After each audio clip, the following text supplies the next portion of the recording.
Conversar con el congresista Carlos Anderson, congresista no agrupado ahora, ex Podemos, para preguntarle sobre lo que ha sido la moción de censura al ministro Condori y cómo se vería desde la oposición la eventualidad del nombramiento de un nuevo ministro oficialista del partido Perú Libre. ¿Cómo analiza él lo que ocurre en la bancada que apoya al gobierno? Muy buenas noches, congresista Anderson, bienvenido.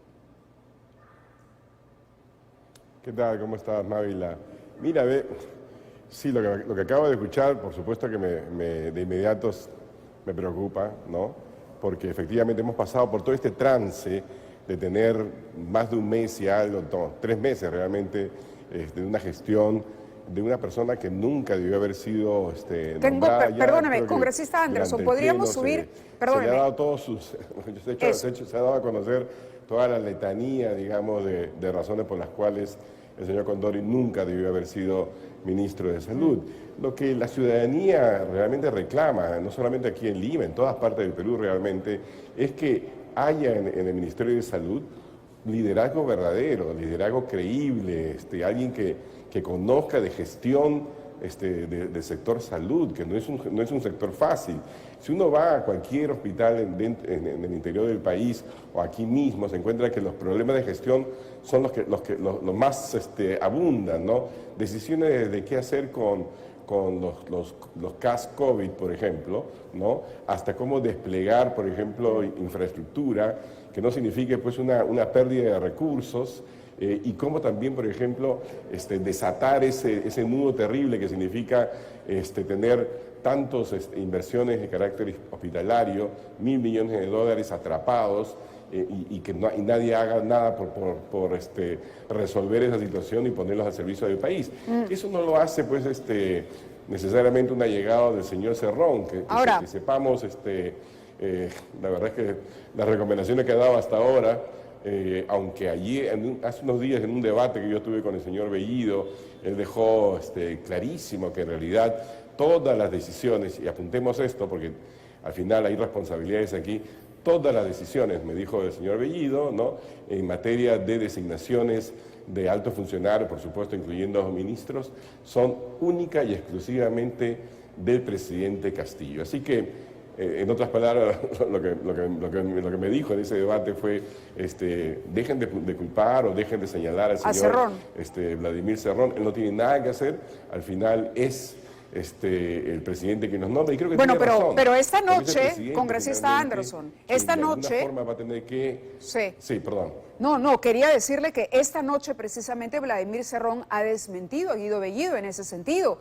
El tuit que mostrábamos hace unos instantes dice claramente que, en efecto, el nombramiento de Condori fue una propuesta del partido político, un partido político que le permitió a Castillo llegar a la presidencia y a los congresistas del ala magisterial llegar al Congreso. Es decir, lo que está reclamando Cerrón es su derecho a la sugerencia, y a una sugerencia que aparentemente tiene que ser aceptada, porque si no fuera por Cerrón, en palabras de Cerrón, Castillo no sería presidente. ¿Cómo vería usted la designación de Kelly Portalatino, teniendo en cuenta, perdóneme para terminar la idea, que es bachiller en medicina humana? Es decir, la congresista fue electa por Ancash, 8.200 y pico votos, la llevaron al Parlamento, es una congresista que ha estudiado medicina humana en la Universidad de San Pedro. ¿Cómo se vería esto? ¿Como más de lo mismo o se le daría desde la oposición una oportunidad en caso de confirmarse?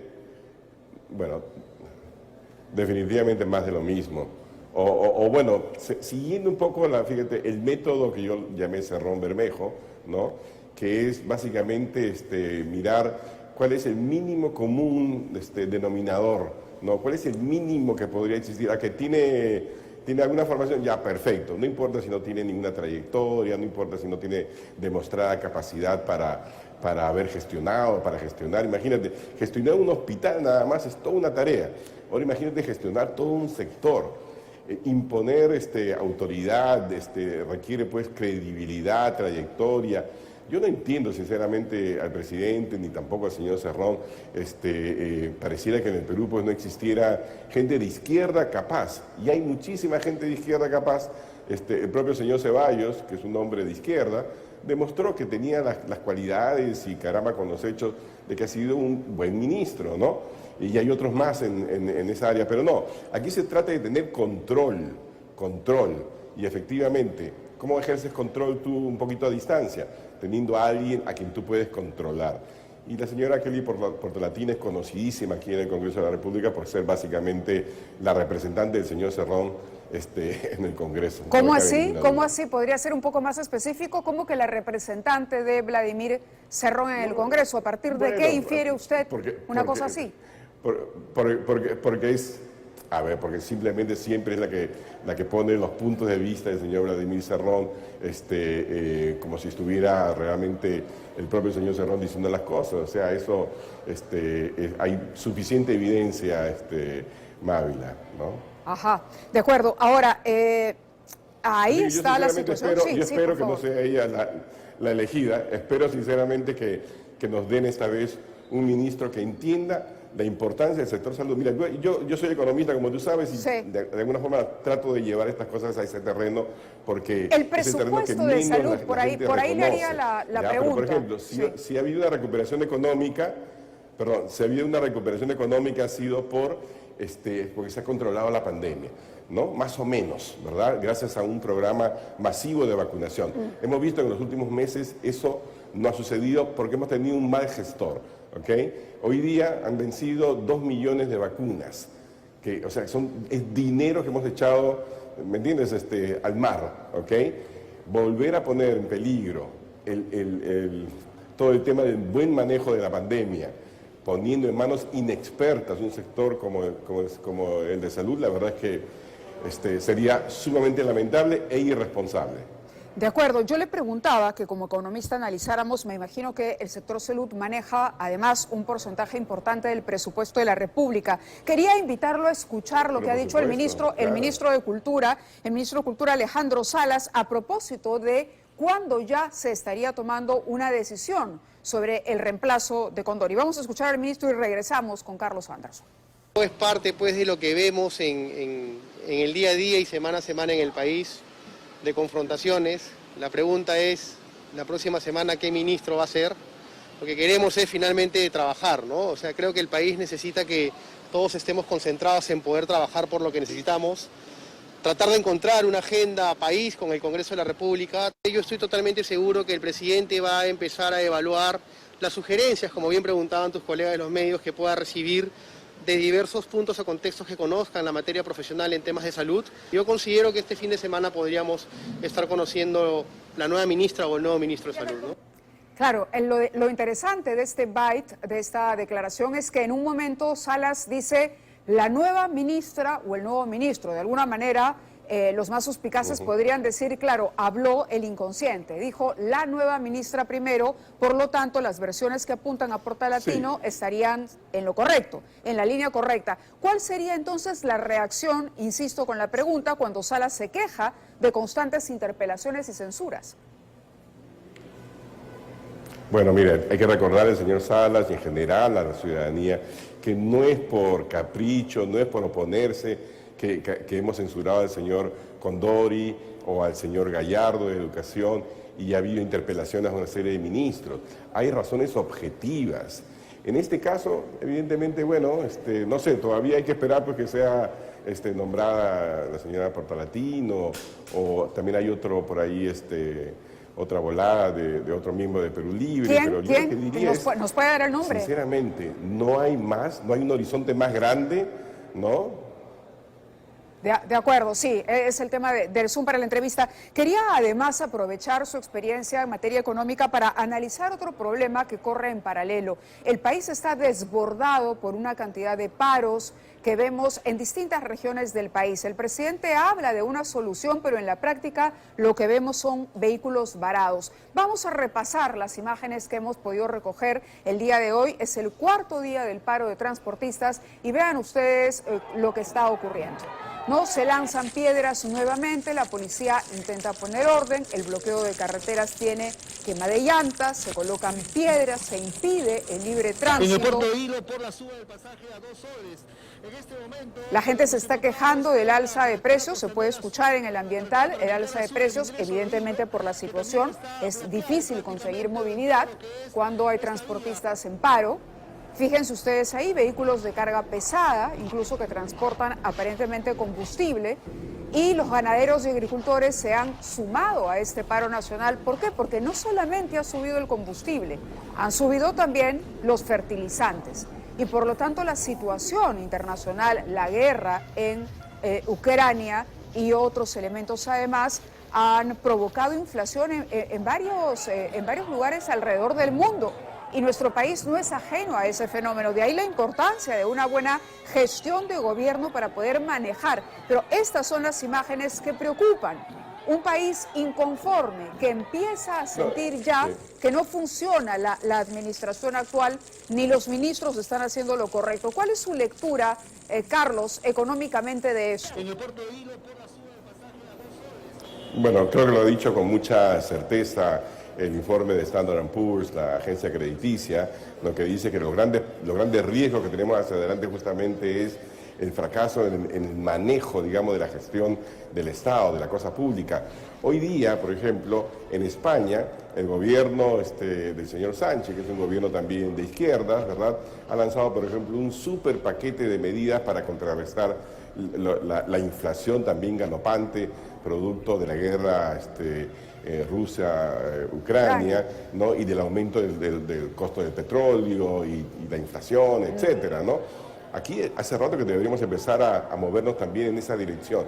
Y por el lado de los conflictos sociales, hace rato también que deberíamos haber puesto en marcha todo un proceso de búsqueda de diálogo, pero el diálogo que se hace no con grandilocuencia, con grandes visitas a caballo, como lo hizo alguna vez el señor Bellido, sino con inteligencia, con gente especializada en negociación de conflictos, etcétera. Tenemos que tener ambos lados. Por un lado, tratar de que la gente entienda que lo que estamos viviendo probablemente sea un fenómeno pasajero, ¿no? Yo espero que sea un fenómeno pasajero, aunque los riesgos son reales, por ejemplo, de una recesión internacional, combinada de una inflación, que esa es la peor receta. Por eso los riesgos están allí, muy graves, y tenemos que actuar, y no podemos hacerlo con un manejo económico, social, en materia de salud, que no sea de los mejores niveles. O sea, ese en realidad es mi gran queja, no tiene nada que ver ni con la señora Portolatino, ni con nadie en particular.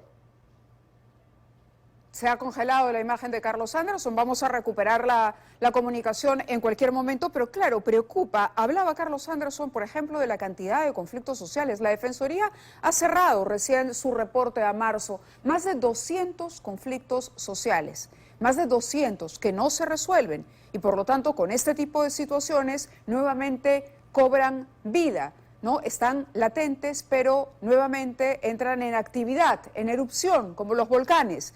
Y en Huancayo, por ejemplo, están reclamando la presencia de las autoridades, están reclamando que el presidente de la República personalmente vaya, que el premier haga algo. Creo que tenemos el byte vamos con el byte que viene del reclamo de los manifestantes, desde ese mismo pueblo al que el presidente tantas veces se refiere. Hasta la presencia del Ejecutivo, la Asamblea exige la presencia del Ejecutivo en un plazo de 24 horas, con propuestas claras y de solución inmediata.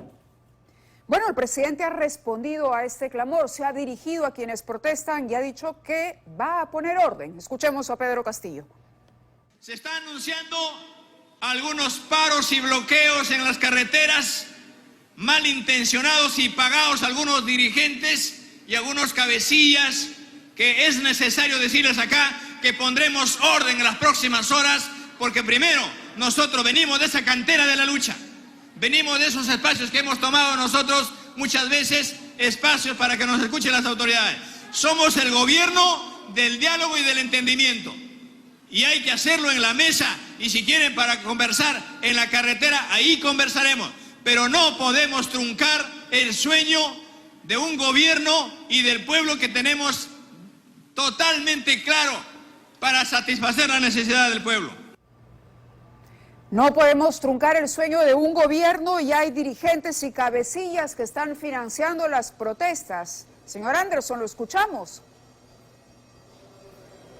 Sí, lo escucho, la verdad es que sorprendente, ¿no? Sorprendente venido sobre todo de un sindicalista, ¿no? Mira, efectivamente en el Perú hace rato que hay muchísimas situaciones de este tipo, ¿no? De violencia social, de reclamo social, porque hay cosas que reclamar. Definitivamente la población no sale a las calles pues simplemente por divertirse o por oponerse simplemente, ¿no? Pero eso se maneja pues con inteligencia, se maneja con gente preparada, especializada en la negociación de conflicto, con inteligencia, ¿no? Inteligencia me refiero a conocimiento de las cosas que están sucediendo y las que están por suceder. Pero yo no quería dejar pasar, no sé si me escucharon, pero porque yo no quiero personalizar las cosas. Mi queja, que yo creo que también representa una queja ciudadana, es acerca de la calidad de la gestión pública en situaciones de alto riesgo como la que tenemos hoy en día en materia económica, en materia de salud y en materia, por ejemplo, medioambiental. Necesitamos excelencia en los gestores. Entonces,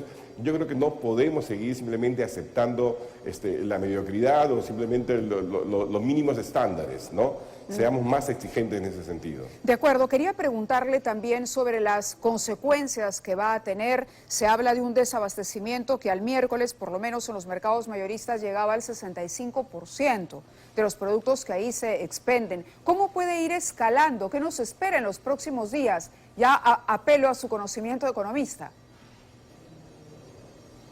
Bueno, mira, en todo proceso de esta naturaleza lo importante es manejar las expectativas.